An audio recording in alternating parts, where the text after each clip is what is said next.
Magandang araw kabayan, si Dufon po ito ng Dufon Balikbayan Box. Ay announce po natin yung ating next shipment ay June 18. Ang estimate po sa Manila seaport ay August 14. Maaaring mas mapaaga po kung hindi na po katulad ng dati na hindi makapuno kaagad ang barko, yung mga problema nila sa seaport. At yung para sa mga bagyo, maaaring mas maaga po doon. Sa atin namang destinasyon na papuntang Cebu Seaport ay August 17. Yung susunod naman ay sa Mindanao. Ang estimate po na arrival sa Mindanao ay September 17. Yung napansin nyo po mga past shipment po natin, meron po tayong 70 days na nasa Mindanao na, nasa bahay na. Estimate lang po talaga ang mabibigay ng mga barko. At ang ating delivery team, kapag na-receive naman po nila yung boxes, naghahataw po sila ng mag-deliver. Kaya mayroon po kayong ma-experience dyan na alas 5 ng umaga nagdi-deliver na sila kasi ganun sila kaaga. At minsan hanggang alas 8 ng gabi andyan pa, nagdi-deliver pa rin, hinahabol nila talaga. Kasi katulad ngayon, sabay-sabay dumarating yung container dahil nga naiipit doon sa isang Asia port. Nagkasabay-sabay na sila doon kasi nga doon sila nagpupuno ng barko na papuntang Pilipinas. Nalulunod yung delivery team pag dumating yung sabay-sabay na container. Kaya kahit na gabi, minsan nagdi-deliver pa rin sila.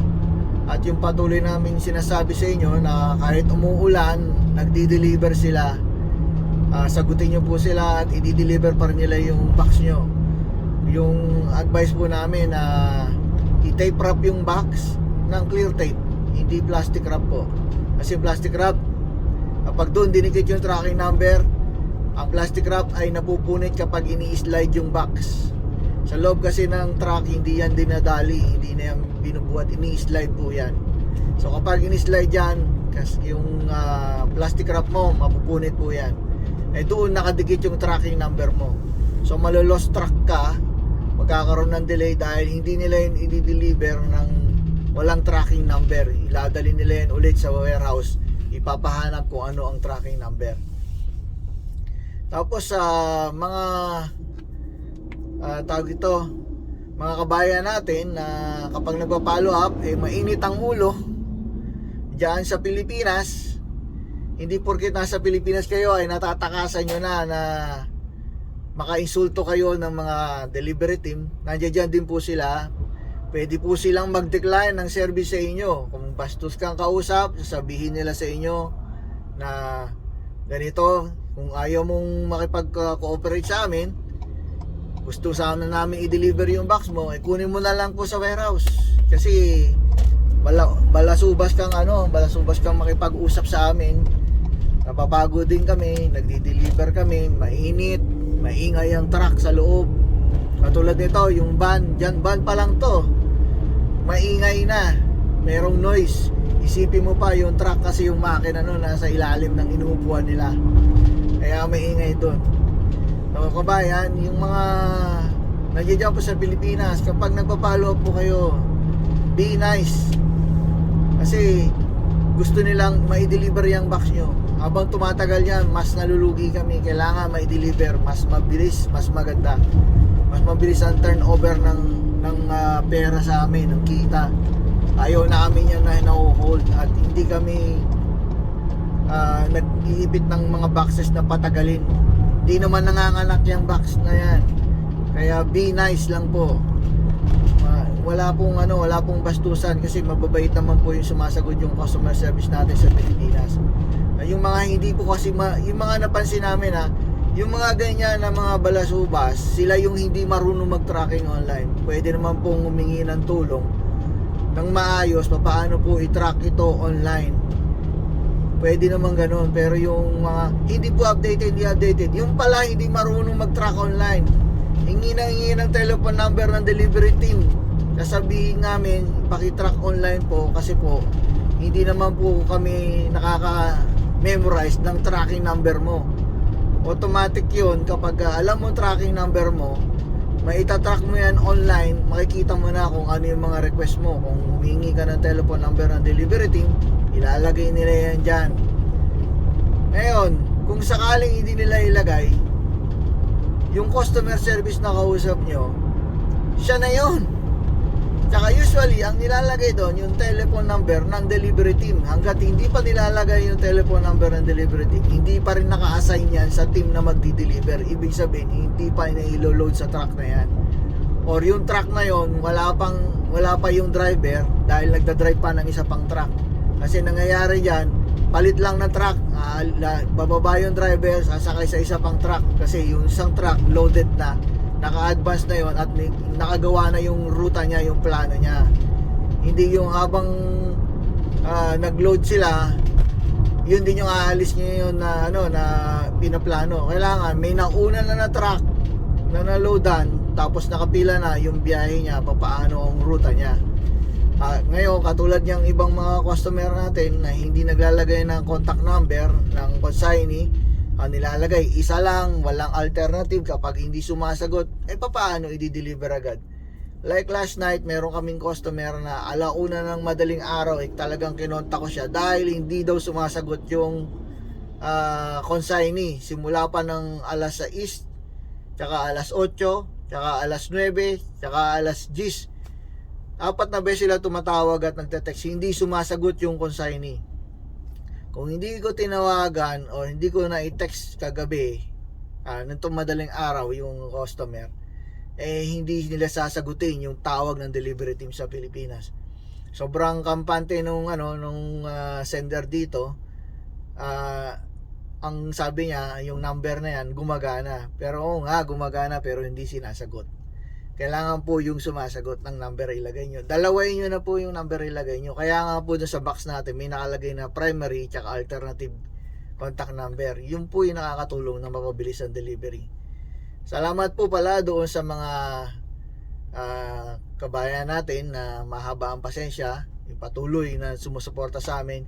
Years na namin customer, naranasan na nilang ma-delay, naranasan na nilang sobrang bilis, naranasan na nila na nagmamadali yung delivery team kahit umuulan, sinasabi na i-deliver namin yung box nyo. Kaya natutunan na nila na ite-tape wrap yung box, hindi pina-plastic wrap, tine-tape wrap, tape ng clear packaging tape, hindi po duct tape.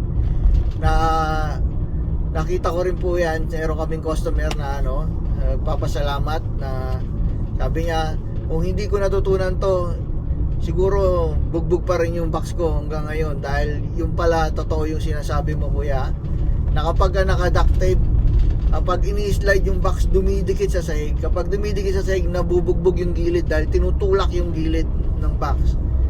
Kung naka-clear tape ka, smooth siyang idulas, i-slide, madali lang siya mai-move.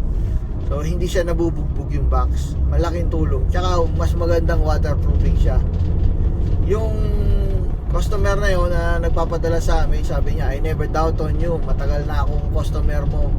Alam ko nagkaka-delay, pero I'm sure na paulit-ulit na kami magpapadala dahil dumadating ang box namin ng maganda, buo at hindi nawala ng laman. Yung isa naman, salamat din po dun sa lumipat na sa kabila at bumalik sa amin. Napagtanto niya, sabi niya, tuwing nagpapadala siya, bugbog na bugbog yung box. Tapos maraming mga dagdag na tape. Tapos kalahati na yung box. Tapos meron pa siya isang box na gulo-gulo yung laman. Tapos meron pang chocolate na may kagat. Nilagay pa rin sa loob. Ninakawan na nilagay pa sa loob. Grabe talaga yung kumpanya na yun. Sabi ko sa kanya, ate, ganyan naman talaga kapag murang kumpanya kinuha mo, mura ang serbisyo nila. Sinong delivery team ang kukunin mo na maayos? Yung mga loko-loko ang makukuha mo na delivery team yan sa Pilipinas. Yung mga yan, marami silang kontratista na pinapabid nila yung mga delivery nyo, yung box nyo. Kung sino manalo pinakamura, yun ang magdi-deliver. Pero yung magdi-deliver na yun, hindi siya magiging masaya kapag nagdi-deliver na siya. Kasi wala siyang pang hotel, wala siyang pangkain, saan siya matutulog? Kung puno yung truck niya, good for delivery ng 2 weeks, doon siya matutulog sa truck, doon siya kukuha ng pagkain. Andun ng box mo, delikado ka doon, diba? Yung mga ganon, Kumbaga, sabi nga nila, chance to experience, kasi sasabihin lang nung kumpanya na yon, wala kami magagawa dyan dahil hindi na natin alam kung sinong uulihin. Kasi marami silang contractor na hindi naman nila monitor. Kasi sobrang laki ng kumpanya, hindi na nila ma-monitor kung sino yung mga nagdi-deliver. Meron na akong kilala niyan noon na kumukuha lang ng tambay-tambay sa kanto kung sino yung available dahil may truck siya. Grabe yung mga kumpanya na yun. Buti nga nasara na yun eh. Sana etong ano na to, hindi to katulad ng kumpanya na yan na pinadadalahan niya ng mura. Sana hindi siya katulad nun na kumukuha lang ng mga murang delivery team para siya kumikita pero yung delivery team hindi. Kawawa yung nagsisend. Nasa naman ang puso niya yung nagpapadala na nananakawan ng laman. So, ibahin nyo dito sa amin kapag may nangyayaring ganyan. Nako, sibak sa trabaho yan. Buti nga wala pa eh. Tanggal yan sa trabaho, may kaso pa, magbabayad pa siya ng multa, diba? O kabayan, kapag meron po tayong mga follow up, usually makikita nyo po yan sa tracking online. At usually kami na po ang kumokontak sa consignee talaga. Hindi po nyo kailangan lagi na mag-follow up. Dahil alam na po nila yung gagawin nila. Pa-follow up kayo. Tapos hindi rin nila kayo masasagot kung kailan ma-deliver dahil hindi pa yung loaded sa isang truck na on the way sa inyo.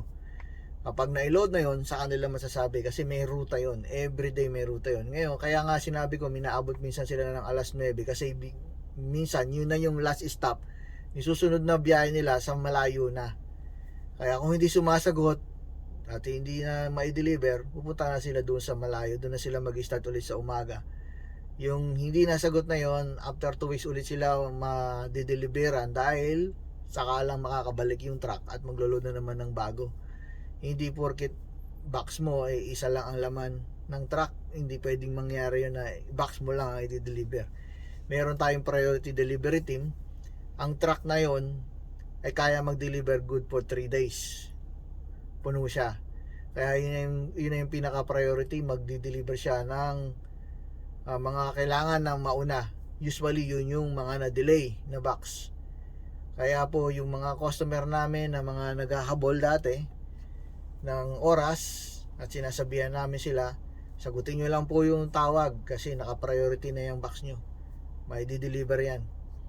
Wag na po kayong magulo na follow up kasi kapag follow ka ng follow up, magkakaroon ng another queue ng process doon na eto kausapin mo ulit. Oh, kausapin ko, nakausap na yan, naka-queue na yan na i-deliver. Hindi, kausapin daw siya ganito. Wag mo na i-load yan sa truck. Hindi, nadi-delay ka pa. Kaya wag na lang masyadong ma-follow up dahil nailagay na yan, naka-queue na yan, nakapila na yan na para i-deliver. Hindi po yan pinatatagal kasi ayaw talaga namin ng mga tumatagal na box. Gusto namin maraming space ulit sa warehouse na maloadan na naman ng bago, magdi-deliver na naman. Ganun po ang kailangan natin. Kailangan dito sa delivery na business ay laging nagbo-move. Hindi po yan ino-hold. Ayaw namin na nag-hold ng box. Pati ang container, ayaw din namin ng tumatagal ng container. Kasi everyday po, gastos yun kapag tumatagal. Kailangan ma-unload yun. Kailangan dumating ka agad. So salamat po. Sana po naintindihan nyo. Sa mga bagong customer po na hindi pa marunong mag-tracking online, makiusap po na ganito po paano mag-track online. Huwag galit. Kasi parang ganyan, parang umuutang ka sa isang tao. Pautang nga, galit ka. Paano ka pautangin? Paano ka bibigyan ng serbisyo kung galit ka? Hindi nila ginagawa. Meron ako ibang kilala dito naman nasa telecom customer service sila. Kapag nagpa-follow up sila, naggalit sila, tinataasan ng customer service yung rate nila. Grabe yung mga yun. Kaya pag may kausap kayo dito kahit sa banking, yung sa telepono, sa cable, wag masungit. Kasi tinataasan nila yung rate mo na hindi mo alam na dadagdagan lang ng mga cent. Tumataas yun. Kaya kailangan, kasi yung mga sumasagot yung mga agent yun eh. Customer service agent nila. Kaya minsan may maririnig ka, may mga noise sa ibang lugar. Customer service agent yung mga yan. Kumikita sila kada may tawag sa kanila. Maaring i-charge ka nila ng mataas. O ganoon lang po, kahit dito po sa amin, be nice po. Salamat po.